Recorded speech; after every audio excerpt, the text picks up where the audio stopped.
Assalamualaikum warahmatullahi wabarakatuh.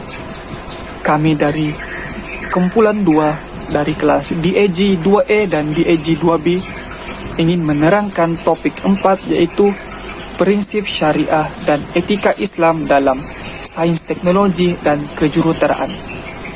Syariah, apa itu syariah? Syariah berasal dari perkataan syara yang bermaksud jalan ke arah sumber air. Syariah juga dari aspek istilah adalah merujuk kepada segala hukum yang disyariatkan oleh Allah Subhanahu wa Ta'ala kepada umat Islam melalui Rasulullah. Seterusnya saya menerangkan tentang prinsip syariah. Yang pertama adalah Rabbaniyah, yaitu ketuhanan. Prinsip yang pertama ini menjelaskan syariah Islam adalah diciptakan dan disusun oleh Allah Subhanahu wa Ta'ala. Segala kandungannya yang meliputi aspek akidah, ibadat, dan muamalat adalah secocok dengan keperluan manusia. Yang kedua adalah wasatiyah, yaitu kesederhanaan. Kesederhanaan dalam syariat adalah memberi makna segala hukum hakamnya adalah bersifat sederhana, tidak ekstrim kepada yang berlebihan atau berkurangan. Boleh berlaku perubahan dan penyesuaian tertentu pada pelaksanaan hukum mengikut keperluan yang tertentu. Contohnya sholat fardu hendaklah dilakukan secara berdiri, diberi kelonggaran untuk duduk bagi yang sakit. Yang ketiga adalah tawazun, yaitu keseimbangan. Keseimbangan dalam syariat bermaksud segala kandungannya adalah mengimbangi antara keperluan manusia di dunia dan di akhirat. Sebagai contoh, manusia diminta untuk mencari rezeki bagi menyarah hidup diri sendiri dan keluarga. Dalam waktu yang sama, rezeki tersebut hendaklah dicari secara yang halal, baik, dan dilaksanakan secara yang paling terbaik. Impaknya, dia akhir bulan. Yang keempat adalah mizan, yaitu kesetaraan. Kesetaraan dalam syariat terlihat dalam hukum hakam yang memberikan nilai yang selayaknya bagi sesuatu perkara. Kesetaraan dalam syariat menuntut agar segala tindakan yang dilaksanakan hendaklah meraihkan keperluan dunia dan akhirat. Yang terakhir adalah tetap dan anjal. Tetap dan anjal menurut syariat terlihat dalam aspek hukum hakamnya tetap untuk semua zaman dan umat. Tidak berlaku sebarang perubahan hukum seperti pengharaman arak. Namun begitu, pengharaman boleh dikecualikan atau digugurkan seandainya ada keperluan yang syar'i untuk menggunakannya. Sebagai contoh, arak terpaksa digunakan untuk tujuan perubatan. Kelonggaran ini boleh berlaku seandainya tiada pilihan lain bagi mengobati penyakit yang berbahaya. Oke, saya akan menerangkan tentang memelihara agama. Yang pertama ialah peranan utama syariat Islam adalah untuk memelihara nilai agama serta pelaksanaannya. Yang kedua ialah sebarang elemen yang boleh menggugatkan kesucian agama akan dicegah sebelum berlaku. Yang ketiga ialah pensyariatan hukuman dan perundangan dalam syarat syariat Islam akan mengambil kira kesannya kepada kemuliaan dan kesucian agama. Yang keempat ialah syariat Islam menetapkan sebarang kajian, ciptaan dan hasil sains teknologi dan kejuruteraan hendaklah memberikan kepada memelihara agama. Yang kelima, pembinaan bangunan yang dilengkapi dengan kecanggihan peralatannya ini menjadikan manusia insaf tentang keagungan Allah Subhanahu wa taala dan digunakan untuk kebaikan manusia sejagat. Dan yang terakhir ialah untuk menyelamatkan agama, maka hukum keluar daripada Islam adalah termasuk jenayah hudud. Okey, yang kedua ialah memelihara maruah. Yang pertama, syariat Islam menetapkan pemeliharaan maruah atau harga diri merupakan perkara penting dalam kehidupan manusia. Yang kedua, segala kajian yang melibatkan sains teknologi dan kejuruteraan hendaklah mengambil kira kepentingan maruah umat. Yang ketiga, tindakan yang membelakangkan maruah boleh mengundang kerosakan dan kemusnahan yang besar. Yang keempat, atas nama pembangunan atau pemodenan atau penyelidikan bukan menjadi lesen untuk merobek maruah manusia atau maruah agama. Yang kelima, kerosakan dan kefasadan yang melanda alam ini adalah antaranya berpunca daripada kealpaan para saintis, teknokrat dan jurutera terhadap nilai maruah manusia. Dan yang terakhir, lantaran itu hukum hakam dalam syariat Islam memandang serius terhadap tindakan yang boleh merosakkan dan menghancurkan maruah seseorang. Okey, yang seterusnya ialah memelihara nyawa. Nyawa merupakan ciptaan untuk kepada kejadian manusia, menjadi keutamaan untuk dipelihara melaksanakan tanggungjawab khalifah. Yang kedua, syariat Islam mengharus segala benda yang boleh menyelamatkan nyawa dalam waktu yang sama, mengharamkan segala sesuatu yang boleh merosakkan nyawa manusia. Yang ketiga, pensyariatan hukum dalam Islam mengambil kira keselamatan nyawa manusia dengan mengkanunkan hukum-hukum pencegahan. Yang keempat, Islam mengharamkan bahan-bahan yang boleh merosakkan dan membunuh nyawa manusia. Contohnya, segala bahan kimia yang boleh membunuh atau merosakkan diri manusia.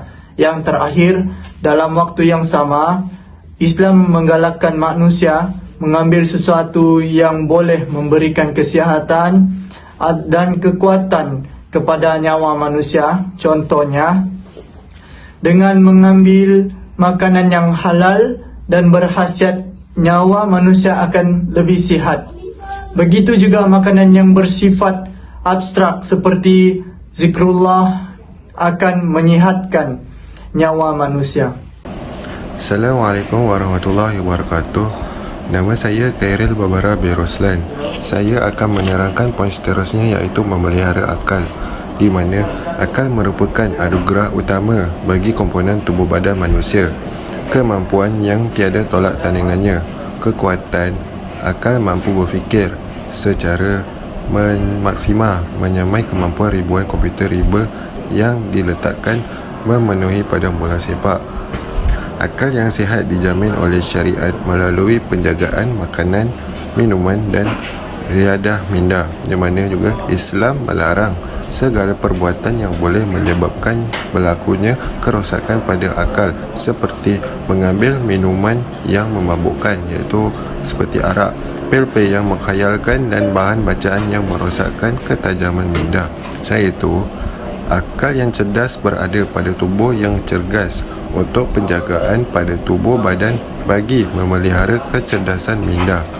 Segala aktiviti dan tindakan yang boleh mengancam keaslian, kemampuan dan keselamatan akal adalah haram di sisi syariat Islam. Poin seterusnya adalah memelihara keturunan, di mana keturunan bermaksud pertalian kekeluargaan berdasarkan hubungan darah melalui akad perkahwinan yang sah. Syariat Islam dengan tegas memutuskan untuk mengharamkan apa jua bentuk tindakan yang boleh merosakkan keturunan, sama ada secara langsung ataupun tidak, seperti hubungan liwat, di mana hubungan liwat ini melibatkan dua orang lelaki. Selain itu, istimna bermaksud onani, di mana mengeluarkan air mani dengan sengaja. Selain itu, musahakah bermaksud lesbian, di mana lesbian ini merupakan sejenis hubungan yang melibatkan dua orang wanita. Selain itu, mendedahkan aurat, berdua-duaan lelaki dan wanita, zina ataupun tuduhan melakukan zina. Selain itu, bercakap ataupun menunjukkan aksi lucah. Selain itu juga, pergaulan bebas antara lelaki dan wanita, di mana tidak menjaga batas apabila berkawan antara satu sama lain. Selain itu, bersentuhan ataupun bersalaman antara lelaki dan wanita yang bukan mahram. Seperti mana kita tahu, sepupu juga bukan mahram antara kekeluargaan kita. Selain itu, melihat ataupun menonton atau menayangkan atau melakonkan atau mengarahkan benda yang haram seperti aurat wanita, gambar ataupun filem lucah.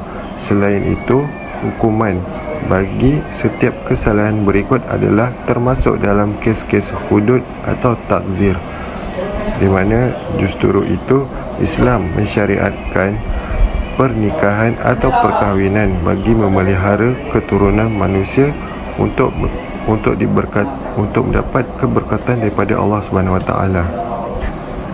Poin yang seterusnya adalah poin terakhir, di mana memelihara harta, di mana syariat Islam dengan tegas mengharamkan segala bentuk perbuatan yang boleh memudaratkan harta seseorang atau kumpulan seperti merompak, mencuri, menyorok, membazir dan menspekulasikan pasaran modal. Selain itu, Islam juga menetapkan kewajipan mengeluarkan zakat bagi setiap Muslim yang telah mencapai kelayakan. Harta yang dikumpul mempunyai hak untuk terus mendapat keberkatannya. Selain itu, pencarian harta hendaklah melalui proses yang jelas. Halalnya matlamat menjadi kaya bukan menjadi sebab untuk menghalalkan segala tindakan ke arah itu. Selain itu, hukuman hudud seperti tangan bagi yang mencuri dan takzir menunjukkan syariat Islam memandang serius jenayah ini. Selain itu, bagi mereka yang sanggup mempertahankan harta sehingga membawa kepada kematian, dianggap mati syahid akhirat. Assalamualaikum warahmatullahi wabarakatuh. Nama saya Muhammad Aiman bin Khairuddin, nombor metrik 27 DAG 20F1034 dari kelas DAG 2B. Saya akan menerangkan tentang 3.13, iaitu membincangkan pelaksanaan syariah Islamiah dalam sains, teknologi dan kejuruteraan. Yang pertama, utamakan yang utama. Poin nombor 1, Islam menjadikan aulawiyat atau keutamaan dalam melaksanakan sesuatu perkara. Nombor 2, mengelakkan kemudaratan demi mencari kemaslahatan adalah sangat diutamakan. Nombor 3, mendahulukan yang wajib lebih diutamakan daripada yang sunat. Nombor 4, mengutamakan kepentingan ramai adalah wajar didahulukan daripada kepentingan individu. Nombor 5, sebarang kegiatan sains, teknologi dan kejuruteraan hendaklah memberikan keutamaan kepada memelihara peranan syariah. Nombor 6, para saintis, teknokrat dan jurutera seharusnya meletakkan keutamaan memakmurkan alam daripada mencari keuntungan dan kemasyhuran. Dan yang terakhir, nombor 7, pelaksanaan sesuatu perkara hendaklah merujuk kepada mengutamakan agama, nyawa, akal, keturunan, maruah dan harta. Poin yang kedua, matlamat tidak menghalalkan cara. Yang pertama, Islam mengakui keperluan untuk membuat kajian tentang alam. Manusia dibenarkan untuk menerokai daratan, lautan dan ruang udara untuk tujuan mengimarahkan alam. Nombor 2, ciptaan dan penemuan inovasi yang melibatkan teknologi dan kejuruteraan adalah bukti kehebatan akal manusia untuk keperluan dan kemaslahatan hidup manusia. Yang ketiga, syariat menegaskan setiap operasi untuk menghasilkan ciptaan dan rekaan hendaklah menghormati peraturan dan etika Islam. Nombor 4, tiada istilah untuk mencapai matlamat keperluan manusia. Sebarang kaedah boleh diguna pakai dan menghalalkan proses yang bercanggah dengan syariat. Nombor 5, dunia hari ini memaparkan kerakusan manusia untuk maju dan moden sehingga bergelar kuasa besar dunia melalui proses pengorbanan alam. Sebagai contoh, ujian nuklear di lautan telah mengakibatkan berlakunya kerosakan pada lapisan perut bumi yang menjadi punca berlakunya tsunami. Yang ketiga, pelaksanaan kajian menepati syariat. Pelaksanaan syariat dalam sains teknologi dan kejuruteraan mengutamakan nilai keagamaan yang lebih fokus kepada etika dan adab dalam membangunkan alam. Peraturan dan hukum yang melibatkan halal dan haram, sunat, harus dan makruh serta syubhat hendaklah menjadi asas rujukan dalam pelaksanaan setiap proses kerja. Sebarang ciptaan, penemuan, kajian dan penyelidikan sewajarnya mengambil kira kepentingan prinsip dan etika syariat Islam. Kegagalan mematuhi prosedur ini akan menyumbang kepada ketidakstabilan dan kepincangan pengurusan alam. Andai berlaku pertembungan antara kepentingan keperluan manusia dan memelihara alam, maka syariat menetapkan untuk memilih memudaratkan yang minim. Yang keempat pula, mencegah lebih baik daripada mengubat. Syariat Islam menetapkan prinsip mencegah adalah menjadi keutamaan dalam pelaksanaan kerja manusia. Prinsip pencegahan yang diminta oleh syariat Islam adalah untuk menolak dan mengelakkan berlakunya kerosakan. Contohnya, Islam mengharamkan perbuatan mendekati zina. Maksud mendekati itu adalah termasuk berdua-duaan atau suatu tindakan yang boleh membawa zina. Larangan perbuatan yang boleh membawa kepada zina adalah dianggap langkah pencegahan bagi menggelakkan zina dan lahirnya anak luar nikah. Kajian sains dan penggunaan teknologi serta kejuruteraan hendaklah mengambil langkah pencegahan dalam segenap aspek dari mula hingga akhir.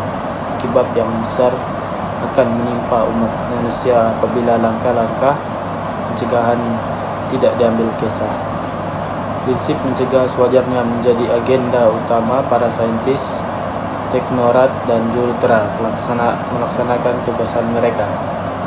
Pengabaian prinsip ini akan menempah suatu pengurusan kos yang lebih besar serta pengorbanan masa yang bukan kepalang.